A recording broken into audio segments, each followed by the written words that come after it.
Merci na bandeko nyonso ba Congolais bandeko na balandi ya KMB News. Na ebiki lelo bozelisi lisolo na bino na KMB News chaîne na bino bopona esika wapi bozwami na Asia, Oceania, Europa, Amerika, Afrika pe na RDC mwana mboka Fachi Beto azokamba. Na ebiki bozana posa na lobalelo ebele mena koloba pe kande to mesana bino toujours na likanisi mwana mboka Jimmy Mukendi Timanga. Honorable, on a bien honorabilité.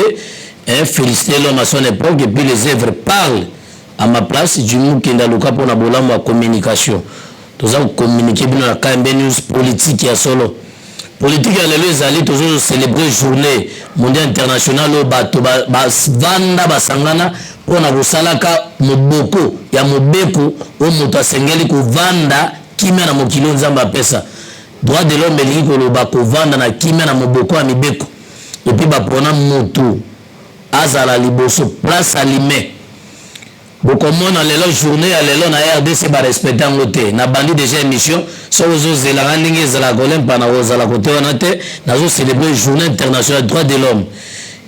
et puis droit de l'homme on va na siège ya États-Unis d'Amérique où lelo tango nazoleka na moni na pompage tracasserie basoda wana ba policier PCR wana zokanga bato lelo na journée bazo célébrer baza ko commémorer journée où bato babunda bavandela ba réfléchir bavandi bazo kanisa pour na journée ya lelo ya droit de l'homme mais na moni ba PCR a Congo bazokanga bato tant on a connu na pompage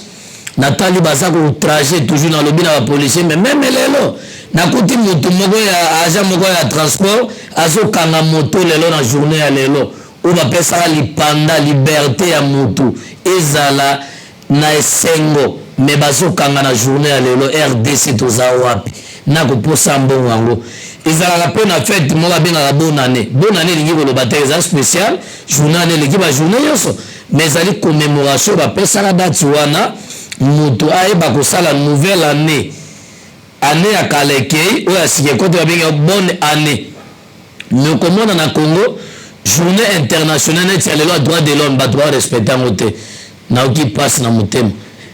tangu na landi bandeko ya huissier de justice maître Francis Ekonzi Liloka alobeli makambo bakende kotanga na poto ake kosala kotanga na poto za université parce que azalaki déjà na unikim na université ya Kinshasa mais tangu na landi na oki mawa bakonzi toza wapi et nazo profiter na même occasion parce que peuple atuna kinga lobi Vital Kamerhe soki karingini soki nini waba kuma oza ebele boli bisanga na otanga te aussi sanga maele balobi pourquoi bimi moto ayibaki a détourner mbongo ya fonds public o ke ba peuple ba vivre nango ba bimisi ngana za justice te ngana za mopanzi sango tozana ba limite tozana ba borne o dépenser te ke et déborder et comme au ça la usurpation de pouvoir ou bien débordement mais Vital Kamerhe et ça la leçon mais le peuple congolais zolela ke lobi pe ba mona nezala Tshibala Bruno abimi na makala 5 ba bomba ka comme premier ministre wana ngana bino to retourna na ba caméra evenzaka mais le bazo senga ki est-ce que Vital Kamerhe a restitué mbongo ya zoaka na détournement 100 jours ngana ko lobango mutako akosa liberté na ngana molangi te ki apekisanga na lobango peuple azo senga vérité wana parce que bamonaki Vital Kamerhe kovanda waza malade gravement waza boy ana centre ngana ce sont des montages politiques babande ko mona ndako na victoire eza parmi ba immeuble za luxe na matonge wana kalamu ngana lobi mutakanga zate so bokanga liweka na mutu nyonso mais na lobi parce que tout ça la bino ba rappel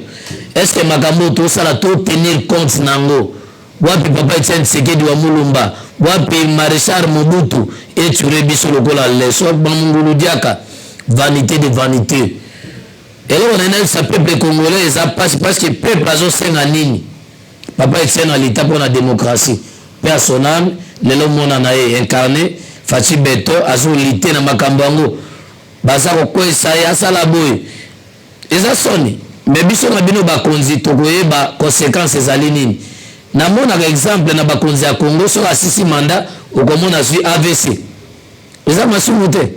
mokomo soki na Cameroun to na Nigeria ba iso talanda kwa mutu akambaka ba avandi nae net mutsopi wana Kagame wa nyokoli Congo bokomona santé na ekoleka na mbila ete ya biso parce que azo tambola na engebene ya mibeko derrière mibeko sima mibeko azobatela constitution na bango na Israël soki o devie loi moko ya Mourabi mais nayebi te bakonzi ya Congo to bakambi pa bakonzi bu mokonzi azaka moko bakambi ya mibeko ya Congo to sala conscient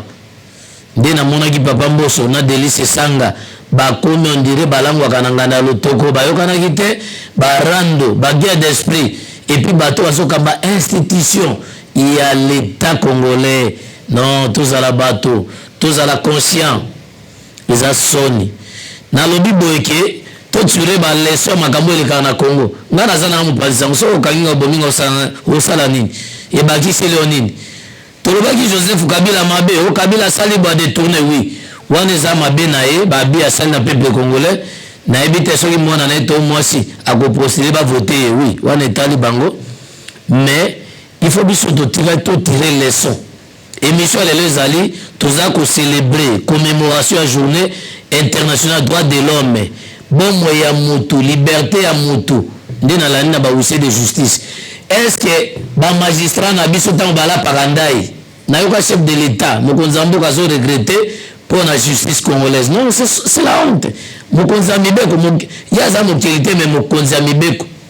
ntango ayoki aleli mpasi wana esala mwa soni mingi bandeko na bakongolais tozala conscient na oyo tosalaka ntango nayoki bato abenga lelo partout na baleki babase nyonso afasi beto balobi mais Thomson yango eyaka esi epoli Thomson esi epoli pourquoi parce que réservation eyaki eza na Matadi place evandi wana ezaka badépôt esika batiaka bamituka par rapport bafroid d'électrique oyaka na biloko wana est-ce que to azotambwisa mutuka na bacontener alongoli na kati ya masuwa na badépôt baoconserve yango bien te eza chambre froide te bandeko na bakongolais nayebi te soki ministre wana okoki kozala interpellé ou bien ministre wana okoki kozala jugé ou bien okoki kozala sanctionné assemblée nationale sénat assemblée provinciale ya ville capitale esika institution evandaka bode mpoyo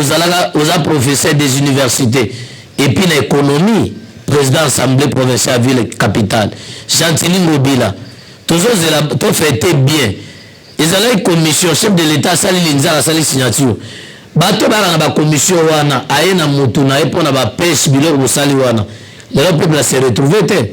ndanga na bino tokotuna dans quelques jours na bafete sui esalami peuple aza satisfait na nini tokolekisa babaladere toza na bacaméra ya Kambe News tokotambwisa yango so peuple non nga na osala na peuple esengeli mokolo mosusu tosalaka pétition mpona badepute totinda lelo tozovote badepute élection ezoyakala te nde namoni ndeko na nga lisanga bongaka azoloba n'importe quoi on dirait bato ngo atongolaka bangi na mitu azoloba azokondane Denis Kadima non Denis Kadima aza eli selon bainstitution ya Congo epesi ye aza président seni bokozongisa bato nsima ndenge wana eza badriblation politique et puis eza barécupération ntango bolobi peuple ayoki bino na bafrançais moko dichotomie je pèse mes mots le français dichotomie bafrançais ezalaka osali phrase obandi kopesa yango mwa base biso to bato ya média kwa komakika eza monde na nga bosala baaventure peuple congolais mokolo mosusu mpe bakende na ndako ya lisanga bonga bokangi ye nano poro we lingala fasi bobi makambo olobaka toke olobela biso ndenge nini yo ozalaki ministre près ya parlement asala nini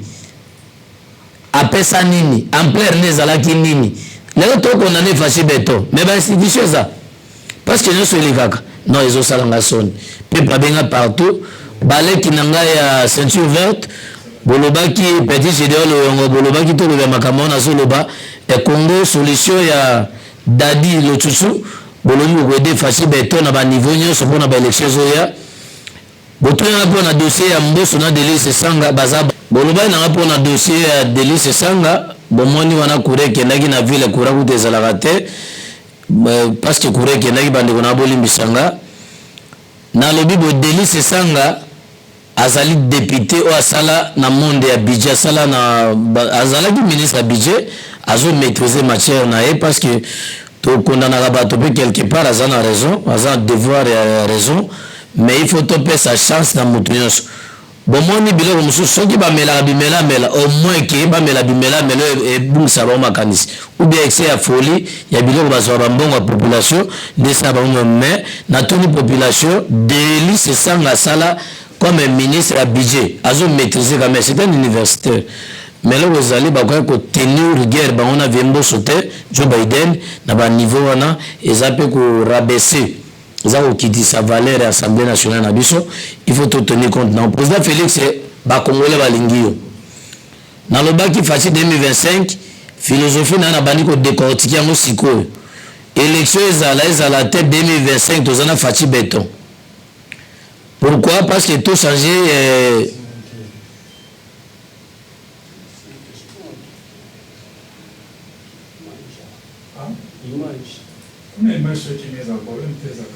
donc problème ezali qui est tout changé tout tourner page te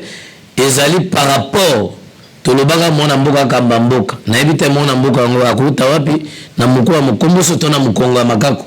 ezali faci beto mono papa na sala lelo démocratie biso tokoma koloba lelo na ba TV barosisi manga bakufa ba shebeya pe asoname bozoka dossier ne batangi Joseph Kabila Kabange tokotala esika justice congolais esalaka musala justice congolaise fait sala musala batangi Joseph Kabila Kabange oazaki président de la République soki esengi ki ba a se comparaître il est citoyen il est fils majeur il est comme tout autre il est au-dessus de la loi l'égalité des citoyens pas d'injustice et nani Rosisi Manga kufa mona lemba Fleurbert Chebeya Ama Tungulu bato baza ebele bakatumba mwake bakomisa bango ba homme sauvage j'ai de preuves pourquoi bato wana bakoki ko se comparaître na justice te nazo senga peuple congolais to telema mais soki mwana mobali moko a violé bakangi même na quartier ke parquet ke prison makala sans même tribunal et juger dossier na ye bakoko tseboye arbitrairement. Mais pourquoi il y a Joseph Kabila et consort na tangi kombo na bi soki ba citer mutubo il faut justice c'est ça musala mais soka pourquoi tout ça trop corruptible pourquoi tout ça toujours dans masse d'argent peuple congolais tout ça wapi so batangi Kabila elle je peux à se rendre quand même justice à que devant justice à se présenter non c'est la honte dans la justice congolaise quand est-ce que tokokola non tokola justice na biso tokanisa professeur Kaluba wazaki avocat baende na dossier Équateur na cour constitutionnelle Kaluba professeur wa dénigra ba député ba avocat ya Mbandaka devant la cour suprême j'avais incliné na dossier wana a dégager tolongi dossier wana professeur Kaluba un mola un exemplaire pourquoi Joseph Kabila qui se présenter té na cour atana ndolo non ça c'est la honte na sengi na justice et ça la musala tango lelo nazolo batake lelo journée internationale droit de l'homme muta kolinga lukana ndako na ngazate so bo lancer na ibe mbeko na kolobango lobite mais Joseph Kabila doit se comparaître na justice a telema a samba za moto gouverneur ba la tema 4 d'État pourquoi pas Joseph Kabila naza ennemi na été na liambongo ebele na tango Kabila c'était un homme à respecter mais il y a un problème qui est tango batangi na capitaine wana so major wana aye alobi Joseph Kabila za commanditaire na baona ba jajija azali militaire est-ce qu'il a démobilisé aza déserteur te bakonzi ya droit de l'homme bota la biso likambo wana Joseph Kabila se comparaître justice peut kovanda na Congo tozolo bateki Joseph Kabila zaka mabe à 100% à se comparaître à mettre les misaya ko samba pourquoi biso la police rotiki la mandat kaka mandat liboso bakangio pas même invitation to bengi mandat de comparution za invitation pourquoi Joseph Kabila oyate il est citoyen que ça soit il est sénateur en vie ni il est au-dessus de la loi est égale la loi frappe tout le monde tous à la bateau na kasi mission lelo na suki sawana Joseph Kabila doit se comparaître na justice alo bape ba conseiller to ba conseiller te vous appelez malamu ke matata ponyo yaki alobaka se faire face na justice ba sauver parce que ngana koloba lelo bosembo ba sauver matata ponyo parce que à l'époque ministre économie zaki nani bazana ba sénat na ba assemblée na boko tanga komba bato parce que ezali so za 150 députés dans l'assemblée moi ba sacrifier ça parce que lobby lobo kwa sa mokonza mboka mais peuple souverain botangaka un jour zamba bonno juger bino bozo simba mituka mbongo biso totamba makolo mais un jour justice nzambe ko sala musala nango eloko na sengi na biso na bino tokenda bien na 1m20 1m40 aujourd'hui na corona na covid balekisho même moment na ndako na hote bato musu bakoma kotambola korode même voiture banda otambola na voiture ya mwasi etali bino na kanisi lelo na sana kanda na lobaki malamu meta on ota justice na biso ezo respecter ba norme donc ya justice te esalinga passe na sepeli lelo ke bande ko bainga partout bande ko na bibwa na koya wana kotana na sese kota Sébastien sika vie na ngaji komanaji ya zokamba na koya semeno tozo banda bande ko na ngaya na sese sika ko capitaine Raoul Azali na koya wana partout na koya bande ko na koya na kingantoko na tra kingantoko wana sika ndeko na lukombo azawana mutaza na biki wana komona lukombo alela fati beta osana tete sa musala kota mambre na koya bolobaki na ya na koya tozana bino ensemble na likanisa mona mboka Jimmy Mukendi to sala musa to informer bino na lobi même monsieur président Félix Tshilombo azali le président de l'Union africaine sai mabena koloba azanzambe taza moto mazo kamba biso aza nzambe amokeli kolo parce que simi mbeko mais le quoi na ebi mabena été mukolo mo te bomona ngana za contre apesa te azo bunda pona lelo Congo kende zo même envoi na ko ina été boloba likamba kamere na satisfait bino ke mibeko sa musala nango likamba wili bakonga soka pete ndako na moflere za ba bien baganya pona peuple congolais réa commenter tozana bino ensemble so bolanda inga toujours na réalisation ya papa Timothée Kayembe na caméra ya Hervé Nzaka na accompagnement ya Nathan Sat ou ya sala alemba rapete alemba pona lokuta mais akolemba bino te na coordination Jimmy Mukendi na pesi famille na ambote mama nanga Esther Bangwa Bochilomba na bana nanga ba Mailo mona nanga Tony Bosongo na famille Bosongo Mobimba tokuta na mikolo ya ciao lokuta